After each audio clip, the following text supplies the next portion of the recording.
کے دل کو سلگتا ہوا کوئی دیکھ نہیں سکتا. گھر جلتے ہیں نظر آتے ہیں, جنگل جلتے نظر آتے ہیں, لیکن عاشقوں کے دل جلتے ہیں تو سوائے اس شاہ کے اور اس کا کوئی ادراک نہیں کر سکتا. اسی منظر کو تو میرے امام بڑے خوبصورت انداز میں کہتے ہیں اللہ اکبر, دم گھٹنے لگا ظالم, دم گھٹنے لگا ظالم, کیا دھونی رمائی ہے. ہر جگہ دھونی جب رمائی جاتی ہے تو تکلیف ہوتی ہے دھوئیں سے, لیکن جب عشق کا دھواں اٹھتا ہے تو عاشق وصال کی لذتیں پا جایا کرتا ہے. یہی صدیق اکبر ہے. جب مصطفیٰ جان رحمت بقاعدہ ظاہری طور پر دنیا میں ظاہری اعتبار سے حیات تھے تو سب سے اخیر تک رسول اللہ کے ساتھ رہتے, سب سے اخیر تک حضور کے ساتھ رہتے اور حضور کو گھر پہنچا کر پھر صدیق اکبر اپنے گھر جاتے. لیکن بیوی کے باوجود, بچوں کے باوجود, فیملی کے باوجود صدیق اکبر کا دل گھر میں نہیں لگتا تھا. یاد رکھیں, انسان جب گھر لوٹتا ہے اس کو سکون ملتا ہے. گھر کی طرف آفس سے لوٹتے ہوئے انسان کو ایک عجیب سی خوشی ہوتی ہے. کام نپٹ گیا, گھر چلیں گے, بچوں کا تبسم دیکھیں گے, بیوی کی مسکراہٹ دیکھیں گے, انسان کتنا جو ہے وہ گھر آنے میں جلدی کرتا ہے. اللہ اکبر. لیکن یہ صدیق ہے اس لیے کہ عشق کا معیار یہ ہے اللہ اللہ میرا تن من دھن سب پھونک دیا, یہ جان بھی پیارے جلا جانا. اللہ اللہ, اولاد سے زیادہ, ماں باپ سے زیادہ, بیوی بچوں سے زیادہ جب تک حضور کا عشق نہ ہو کوئی کامل مومن نہیں ہو سکتا. صدیق اکبر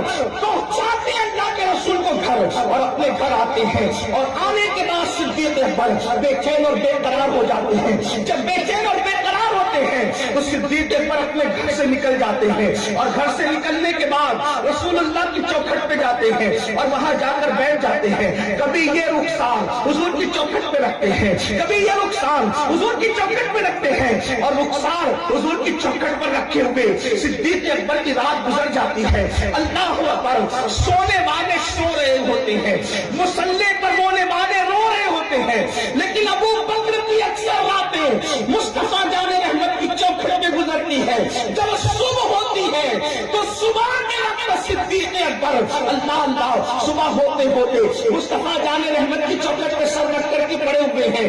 آقا جب پردہ ہٹاتے ہیں اور صدیق کے باوفا یعنی یار مصطفیٰ ابو بکر کو اپنی چوکھٹ پہ دیکھتے ہیں تو پوچھتے ابو بکر کون سی ضرورت تم کو یہاں لائی ہے. تو صدیق اکبر عرض کرتے یا رسول اللہ میرے ماں باپ آپ پہ قربان, جب آپ کو چھوڑ کر گھر جاتا ہوں تو مجھے قرار نہیں آتا, تو میں سوچتا ہوں حضور نہ نظر آئے تو کم سے کم حضور کی چوکھٹ پہ رات گزر جائے. جب صبح ہوگی سب سے پہلے حضور علیہ الصلوۃ والتسلیم کی نظر اگر کسی غلام پہ پڑے گی تو وہ ابو بکر ہوگا, اور صبح کے وقت ابو بکر اگر سب سے پہلے کسی کا چہرہ دیکھے گا تو چہرے مصطفیٰ کو دیکھے گا.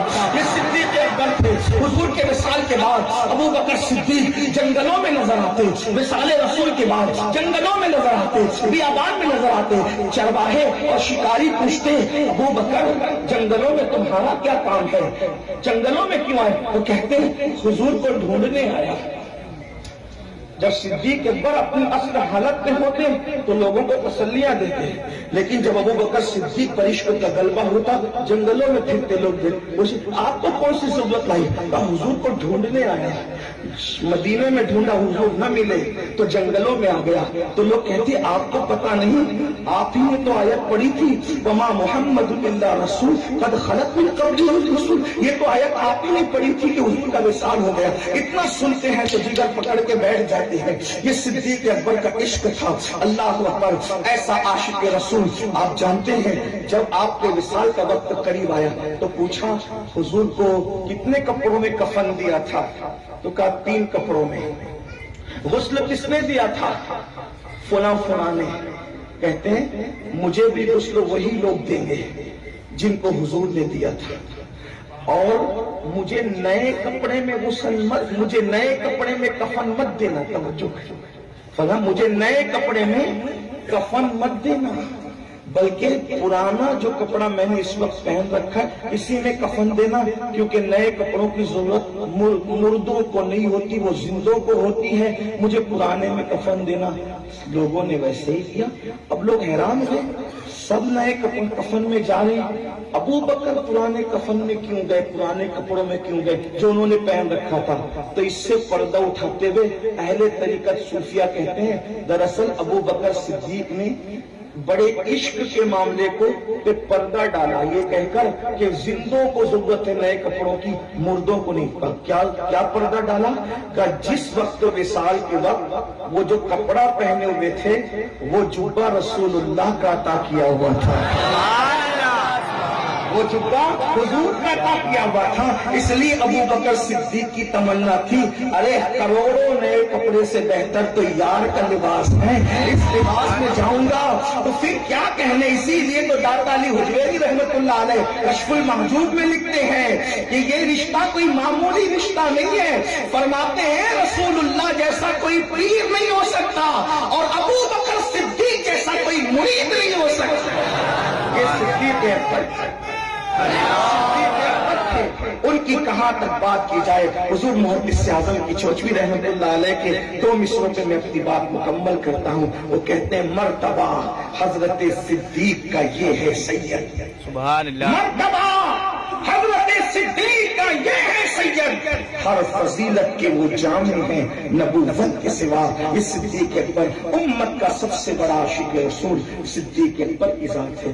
اللہ ہمیں اصحاب مصطفیٰ اور اہل بیت مصطفیٰ سے یکساں وابستگی عطا فرمائے اور اپنی مرضی سے کسی کو ماننے کی بجائے حضور علیہ السلام نے جس کو جو مقام عطا کیا ہے اس مقام پر ماننے کی اللہ تعالی ہمیں توفیق عطا فرمائے۔ یہی مسلک اعلیٰ حضرت ہے، تیرے غلاموں کا نقش قدم ہے راہ خدا، وہ کیا بہک سکے جو یہ سراغ لے کے چلے، جنا بنے گی محبان 4 یار کی قبر جو اپنے سینوں میں یہ 4 باغ لے کے چلے۔ اور صدیق اکبر، فاروق اعظم، عثمان غنی 4 باغ۔ ایک مرتبہ حضرت ابی بن کعب نے حضور علیہ السلام سے پوچھا یا رسول اللہ والعصر ان الانسان لفی خسر الا الذین آمنوا وعملوا الصالحات وتواصوا بالحق وتواصوا بالصبر، اس کی تفسیر کیا ہے؟ صاحب قرآن سے قرآن کی تفسیر پوچھی، کیا تفسیر ہے؟ تو میرے آقا نے فرمایا، کیا فرمایا؟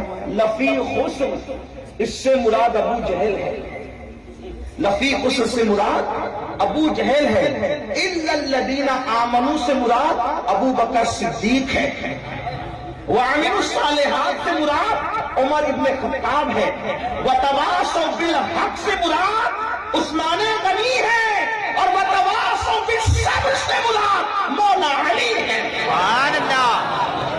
نور الابصار میں علامہ مومن شبلنجی رحمت اللہ علیہ لکھتے ہیں کہ پھر ابن عباس منبر پہ کھڑے ہو کر جب بھی ابو سورۃ العصر کی تفسیر بیان کرتے تو یہ ذکر فرماتے تھے منبر پر کہ سورۃ العصر کا معنی کیا ہے؟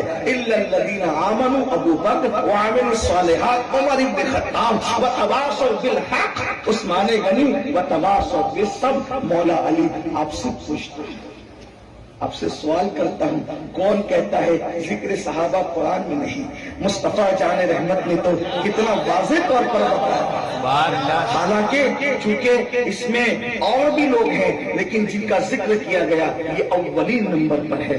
اور ہمارے درمیان ہمارے مرشد اجازت سید سنتی قائم ملائی حضور امین ملت موجود ہیں، حضرت کی موجودگی میں گفتگو بے ادبی سے زیادہ قریب ہے، اس لیے میں اپنی گفتگو کو اب مکمل کر رہا ہوں۔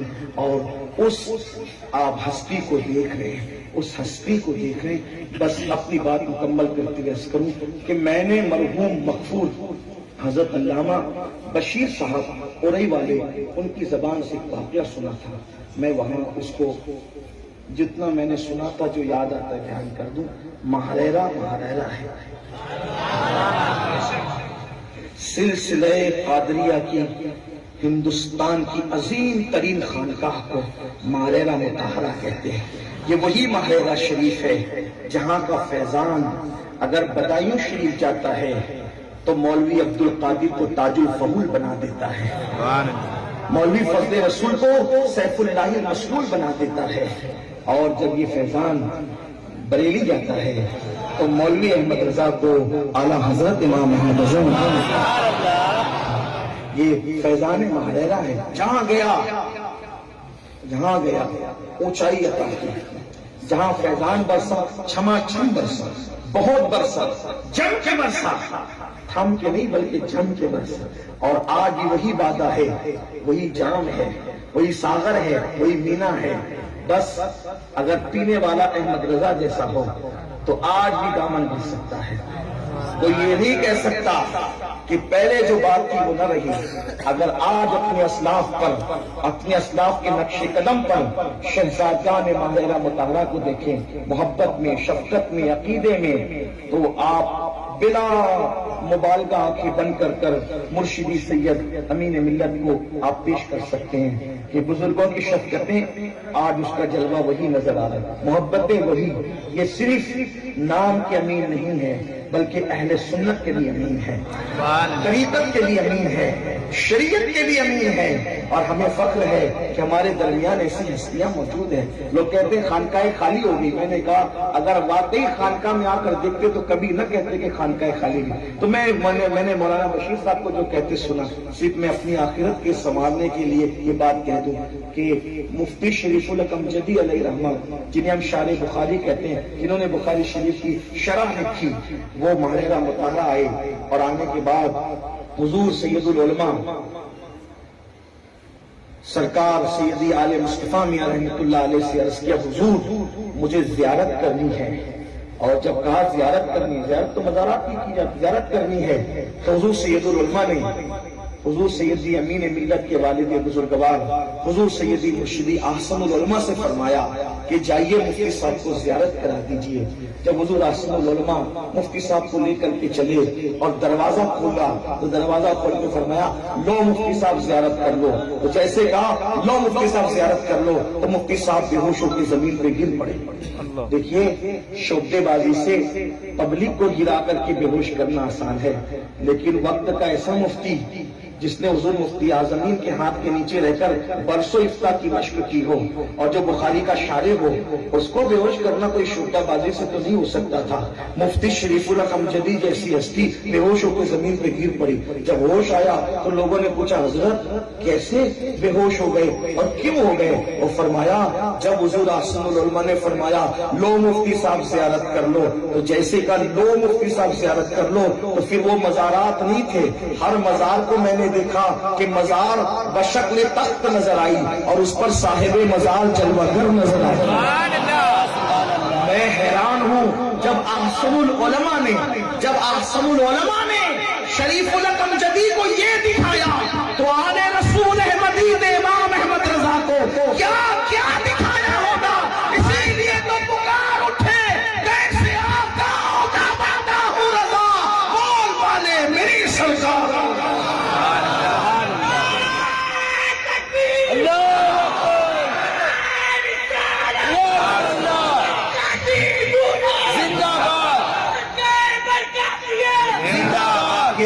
یہ ہمارا محرہ ہے، ہمارے بزرگوں کا، ہمارے سرکاروں کا آستان ہے۔ ایک گنبد کے نیچے 7 اقطاب آرام فرما رہے ہیں۔ ہر خان کا سر آنکھوں پر، سب کی عظمتیں سر آنکھوں پر، اور سب احترام کے قابل ہیں، لیکن محرہ ہے۔